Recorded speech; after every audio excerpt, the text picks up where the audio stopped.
Gaul dengan kitab suci tiap hari, pasti kau selamat nggak? Halo? Keselamatan itu menentukan harus ada tempat ibadahnya, harus ada pendetamu baru kau selamat, atau dengan kau baca kitab suci kau selamat? Nah, kau selamat itu bukan berdasarkan harus ada gedungmu dulu, harus ada pendetamu juga kau selamat. Kalau kau selamat itu harus kau baca kitab suci.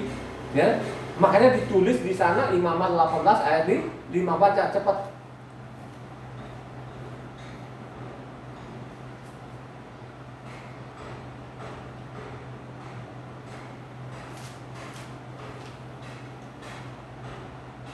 Sesungguhnya kamu harus berpegang pada ketetapanku dan peraturanku. Orang yang melakukannya akan hidup karenanya. Akulah Yahweh.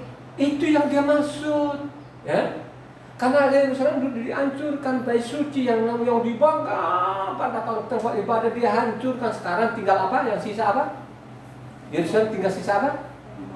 Tembok itu yang disilip-silipkan kertas, itu namanya zina namanya.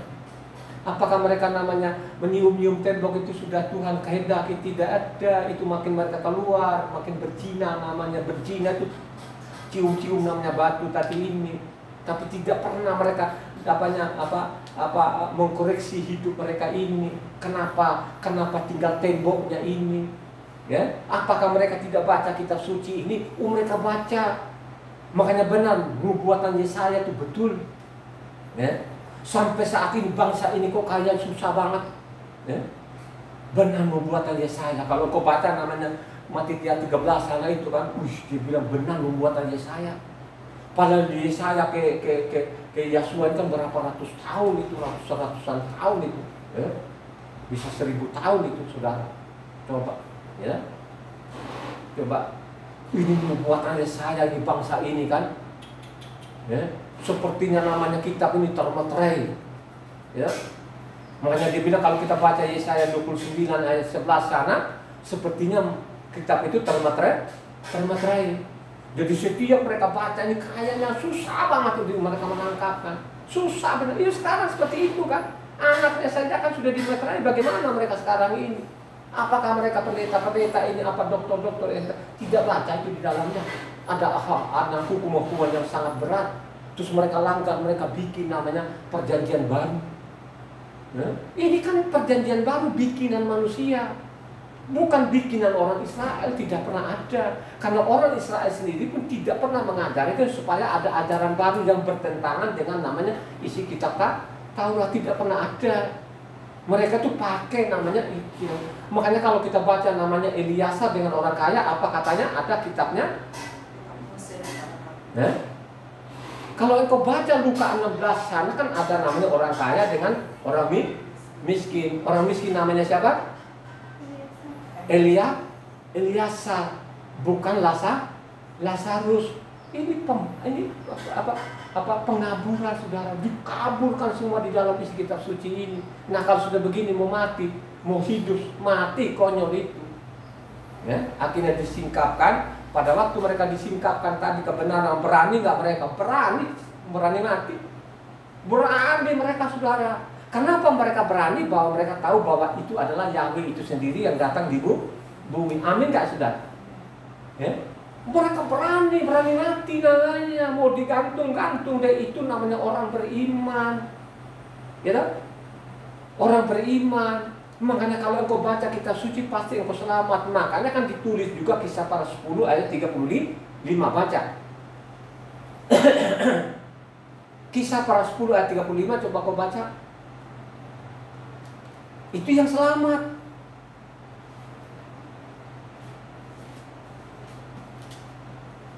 Setiap orang dari bangsa manapun yang takut akan Dia dan yang mengamalkan kebenaran berkenan kepadanya. Dari bangsa manapun, dari suku manapun, dikolonglah yang mengamalkan kebenaran itu akan selamat. Apa hubungannya tadi Imamat 18 dengan Kisah Para Rasul? Ayo, ada hubungan nggak? Yang mengamalkan kebenaran itu, kebenaran yang dimaksud apa? Perintah Tuhan apa itu namanya? Tauratnya Tuhan. Siapa saja yang mengamalkan Taurat ini akan selamat. Ya. Makanya ditulis juga Roma 2 ayatnya 14-15. Baca kencang.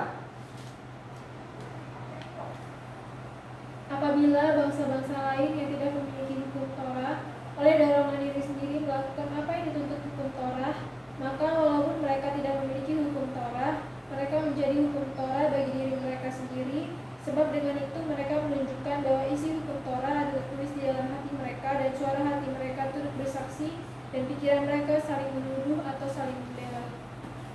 Selamat nggak? Kau akan selamat, saudara. Ya?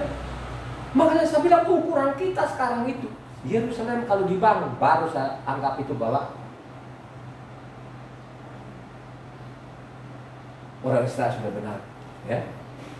Suatu saat nanti, kapan kita tidak tahu, suatu saat nanti akan dia kirim nanti guru-guru, ya, dia akan kirim nanti guru-guru yang sesuai namanya kitab suci, ya, dikirim ke guru-guru untuk bangsa siapa? Bangsa asing atau bangsa Israel? Ya, bangsa Israel. Baca coba Yeremia 3 ayatnya 14-15. Yang memiliki pengetahuan loh, yang nanti suatu saat nanti dikirim, ya, ini sudah dinubuatkan kepada bangsa ini. Kembalilah hai anak-anak yang murtad, demikianlah firman Yahweh. Karena aku telah menjadi Tuhan atas kamu, aku akan mengambil kamu, seorang dari setiap kota dan 2 orang dari setiap keluarga, dan akan membawa kamu ke Sion. Aku akan mengangkat bagimu gembala-gembala yang sesuai dengan hatiku. Mereka akan mengembalakan kamu dengan pengetahuan dan pengertian. Suatu saat akan dikirim guru-gurunya untuk mengajari siapa? Ini masalah terakhir atau zaman dulu itu yang kamu baca? Ini nubuatan yang terakhir nanti atau zaman dulu itu? Terakhir. Makanya nanti kalau engkau baca terus di sana nanti Yeremia 31 di sana, maka diadakan perjanjian dengan Israel. Makanya lihat bumi ini clear. Itulah yang dianggap yang dimaksud perjanjian baru. Ya? Karena nanti perjanjian baru itu mereka kenal Tuhan dan lain sebagainya, mereka kembali kepada namanya Tauratnya Mose, itu namanya perjanjian baru. Kalau untuk baca selengkapnya namanya Yeremia 31 itu dinubuatkan untuk bangsa Israel. Halo, ya? Ini dinubuatkan gitu loh ya. Makanya kita ini orang-orang goim ini jangan main-main, jangan menyimpang.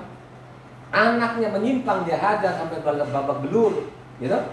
Coba bayangkan aja anaknya ini, anak yang dia sayangi, anak yang dia kasihi, ya, biji matanya, ikat pinggangnya, kekasihnya.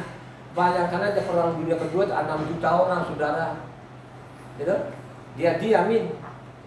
Ya, apakah mereka pada waktu perang dunia kedua itu kan, oh Adonai, dengar Adonai, Hasem, teriak nggak? Teriak. Dia dengar nggak? Gak dengar. Karena kau menyimpang. Itulah namaku, itulah sebutanku, harus dipegang, itu matian. Ya, sekalipun kita nggak ada temannya, sekalipun kita dikucil, pegang aja nama ini. Kalau saya tidak buktikan ini, saya tidak ngomong. Ya, 21 tahun bahwa Yahweh lah tuh Tuhan. Buang ibu anak. Obat itu saya bilang jangan. Ya. Kita berampak, kita buktikan bahwa Yahweh lah betul-betul jadi manusia. Ada pasalnya, ada ayatnya. Kalau saya ditanya, kan orang-orang itu kan kalau dibaca di YouTube kan gitu kan, yang dia tanya-tanya kan, yang on juga, ya memang tanya sama dokter, tapi dokter yang mana ini? Dokter yang pelajari namanya isi kejadian sampai wahyu, atau dokter yang pelajari namanya buku Bapak Gereja. Kalau engkau tidak baca tadi itu dokter tadi itu, makanya sampai mati pun tidak pernah, karena sudah dikekang juga di situ, ya. Untuk bangsa-bangsa ini sudah dikekang, ya. Tidak bisa keluar dari itu. Dia tidak pernah memahami. Kenapa dia tidak memahami? Karena dia malas dari kejadian sampai wahyu. Lebih suka namanya buku Bapak Gereja yang diangkat-angkat, di dalamnya ada katanya bahwa Tuhan Yesus itu katanya bahasa Arab pada waktu itu omong kosong, penipu itu.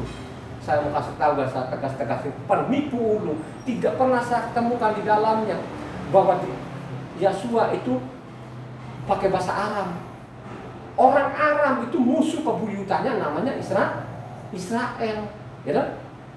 Gitu? Dari raja-raja itu sudah perang dengan orang-orang Arab. Orang-orang Aram itu berkedudukan di mana? Halo, yang dia bilang Aram mana berkedudukan di mana? Di Syria. Damsyik itu tahu nggak? Damsyik itu ada di daerah Suria. Yang menduduki Suria itu orang-orang Aram. Aram itu sebenarnya kan masih keluarga daripada namanya Abraham ini, saudara. Inilah yang dia bilang tadi, wah mereka pakai bahasa Arab, omong kosong, tidak pernah, malah kalau bahasa-bahasa asing, tidak bahasa Yahuda, mereka dikucilkan. Masih kelihatan di mana? Kisah para Rasul 6. Ya, kalau kau baca juga masalahnya Matius 10 sana kan, jangan menyimpang ke bangsa lain, pergilah kepada mana? Ke bangsa. Jangan menyimpang ke bangsa lain, tapi pergilah kepada domba yang dimaksud siapa di situ? Orang Israel. Ya, jangan bergaul lah. Pokoknya pergi dulu lah, cari dulu lah domba-domba ini, kan begitu kan? Jadi seluruh Asia sampai ke Yunani, sampai ke mana? Roma itu yang mereka cari sebenarnya orang-orang Yahudi tadi ini. Inilah yang dipelintir sekarang pembohong ini, kan begitu, yang mematikan orang, kan begitu kan. Lu mau terima tidak terima itu terserah, ya. Yang paling pasti saya pakai pasal dan pakai ayat. Nah sebelum nanti dia kirim guru-guru ini, ya, belajarlah kita suci. Amin nggak? Ya. Belajar kita suci pagi, sore, siang, ada waktu-waktumu itulah, ya. Waktu istirahat baca, ya. Seperti saya ini kan bisa keluar kota, saya kerja kan gitu kan, saya kan orang alat berat kan gitu kan. Coba kalau alat berat ini kan bermasalah kan, waduh itu betul-betul ini kan sudah stres itu, ya. Karena proyek-proyek ini kan butuh alat berat kan gitu, alat berat bermasalah dan lain semua. Wah itu saya tetap baca. Ya, mau pesawat, naik pesawat pun ada waktu-waktu juga pun masih baca juga lah, kan begitu kan, masih baca gitu kan. Di mana duduk gitu kan saya baca terus, supaya apa? Supaya tidak kehilangan jejak, kan begitu kan. Tadi kan sudah mengatakan misalnya Imam 18, kita Kisah para 10 maupun Roma 2, bukan hanya gedungmu dulu, tapi gedungmu ini tidak ada kebenarannya, ya kan gitu. Itu yang sekarang gedung-gedung yang tinggi-tinggi sekarang, yang mewah-mewah, tunggu waktunya nanti akan dihancurkan seperti namanya Yerusalem, ya. Yang dibikin Salomo itu mewah nggak? Ya, halo, yang dia bikin Salomo itu mewah nggak? Mewah betul-betul, sampai namanya Ratu Seba itu sampai terengah-engah, sampai Ratu Seba terengah-engah, benar-benar tidak semua ini baru separuh ini. Ternyata ini luar biasa betul-betul ini, ya. Begitu megahnya kan begitu kan, kursi kerajaannya, cara pelayanannya, wah luar biasa betul sampai geler kepala. Kalau orang Jawa bilang weh kan begitu, ya. Akhirnya apa? Tidak ada satu batu pun sampai sekarang ini, ya. Akhirnya ada rumput-rumput sana kan. Pernah nggak jadi rumput-rumput di situ? Ditumbuhin rumput-rumput itu Yerusalem yang begitu megah tadi. Pernah nggak? Sudah kosong, nggak ada lagi. Sudah ditumbuhin rumput-rumput, saudara. Makanya tinggal sisa namanya tembok ratapan itu. Kenapa dia bilang ratapan? Karena dia pergi menangis di situ kan. Tapi dia tidak pernah mengkoreksi apa sebabnya ini, apa bait suci ini tidak ada. Nah, makanya kalau engkau baca di sana, apa 1 Raja-Raja 9 di sana, ya kan? 1 sampai 19 ya. Coba kalau coba untuk terakhir ini, ya, supaya kalian punya pengetahuan, dicatat itu. Coba kau baca 1 Raja-Raja 9 ayat 1 sampai 19, supaya lengkap di situ, supaya engkau tahu, oh Yerusalem nggak ada sekarang, rupa-rupanya begini. Baca keras. Ketika Salomo selesai Ketika Salomo selesai mendirikan rumah Yahweh dan istana raja dan membuat segala yang diinginkannya, maka Yahweh menampakkan diri kepada Salomo untuk kedua kalinya, seperti ia sudah menampakkan diri kepadanya di Gibeon. Firman Yahweh kepadanya, telah kudengar doa dan permohonanmu yang kau sampaikan kepadaku. Aku telah menguduskan rumah yang kau dirikan ini untuk membuat namaku tinggal di situ sampai selama-lamanya. Maka mataku dan hatiku akan ada di situ sepanjang masa.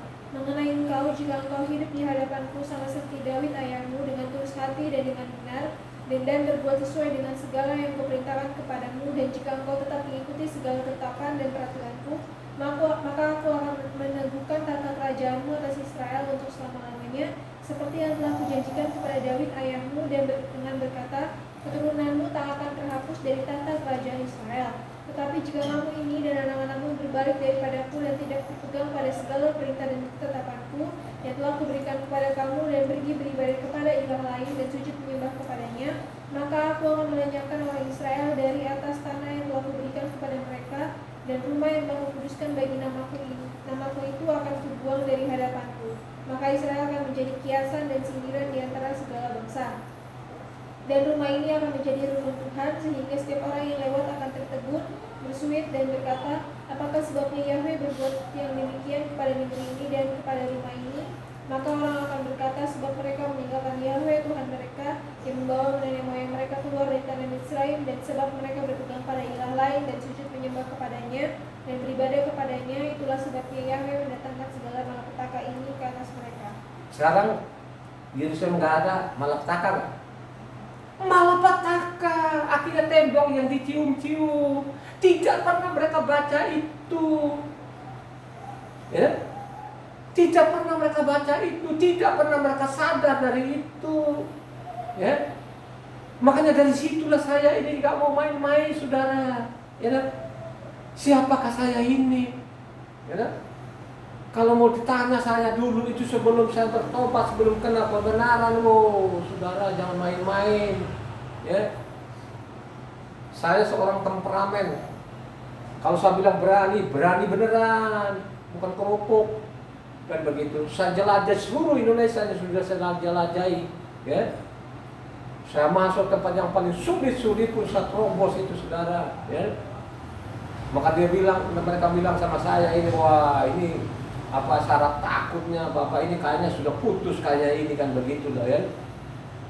Tapi dari situlah saya sadar, saya baca kitab suci ini. Jadi kalau ada orang yang ngotot-ngotot di mimbar, ya lu masih cetek banget itu. Sepanjang cetek ilmu itu kan lu baca kitab suci.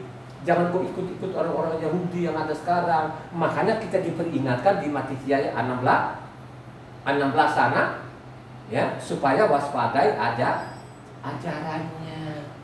Ajarannya ada. Kenapa? Dia bilang karena mereka sudah menyimpang. Ini kan sudah dipesan, ya. Dipesan di mana Matius 16 kalau engkau baca sana kan dari 1 sampai ke 12 itu kan harus mewaspadai ragi yang mereka anggap pada waktu nelayan-nelayan ini dianggap ragi beneran, pada itu ajaran gitu loh. Ketahuan di mana? Coba baca Matius 16 ayatnya 12. Ketika itu barulah mereka mengerti bahwa bukan maksudnya supaya mereka waspada terhadap ragi roti, melainkan terhadap ajaran orang Farisi dan Saduki. Makanya bilang kan pada waktu Yesus ini ajaran-ajaran mereka sudah menyimpang. Dari menyimpangnya yang sudah ada namanya Talmud tadi ini kan begitu kan sudah menyimpang. Sehingga makin tumpulah, penglihatan mereka makin kabur, pendengaran mereka makin susah mendengarkan begitu loh, ya. Karena itu tadi, karena sudah mereka mengaburkan, namanya Taurat ini tidak ada lagi. Yang mereka gadang-gadang, mereka angkat-angkat, ini kan ada namanya Talmud. Makanya banyak sekali yang mereka adat-adat, istiadat itu nenek moyangnya mereka adopsi, ya. Makanya kita ini jangan ikut-ikutan, kan begitu loh, ya. Apa yang dilakukan sendiri ikut gitu kan, ya. Coba bikin jambul di sini, ada di Indonesia sekarang, panjang-panjang topinya hitam ikut. Pada waktu doanya begini ikut. Itu tidak berdasarkan isi kitab sucinya. Ini yang mereka adopsi dari orang-orang Yahudi sekarang ini. Orang Yahudi sekarang ini bukan makin baik, makin gak karu-karuan, ya. Makanya di sana ada masak-masaknya, masak ini. Kalau di dalam isi kitab suci tidak pernah mengajarkan seperti itu. Yang diajarkan adalah namanya Tauratnya Mose tadi itu loh, ya. Makanya diatur sedemikian rupa, harus ada imamnya, kan begitu, ya. Ya. Imam itu kan mengajar, maka ada imam besar gitu loh. Itu Yeremia itu keturunan imam nggak dia? Yeremia itu keturunan imam. Zaman siapa? Zaman Yosia. Jadi bapaknya dia itu imam besar loh itu. Jadi bapaknya Yosia itu yang namanya Hilka itu. Kalau kau baca tadi, itu bapaknya dia adalah imam besar, ya. Jadi Yeremia ini kan, coba Yeremia ini keturunan imam loh. Wih, dia jadi nabi. Wah, itu diolok-olok saudara, dilempari batu. Waduh, sampai saat ini begitulah yang terjadi. Makanya supaya kita ini kembali, ya, baca bergaul. Sekalipun kitab suci banyak sekali kekeliruannya, terjemahkannya yang salah, ya. Tapi intinya ya sudahlah, ikuti saja sudah ini, kan begitulah, ya. Kalau ada yang menyimpang seperti yang saya ngomong kemarin kan, seperti namanya Keluaran 6, ya, maupun juga Yeskiel 44 di sana, kan begitu. Ya kita kan lihat dari kitab lain, kan begitu, ya. Oh ternyata terjemahannya yang salah sini, kan begitu kan. Masih banyak lah kesalahan, tapi intinya sudah sekian persen itu kan sudah sesuai namanya Taurat, kan begitu loh, ya. Jadi itu sajalah firman Tuhan pada pagi hari ini. Tuhan memberkati.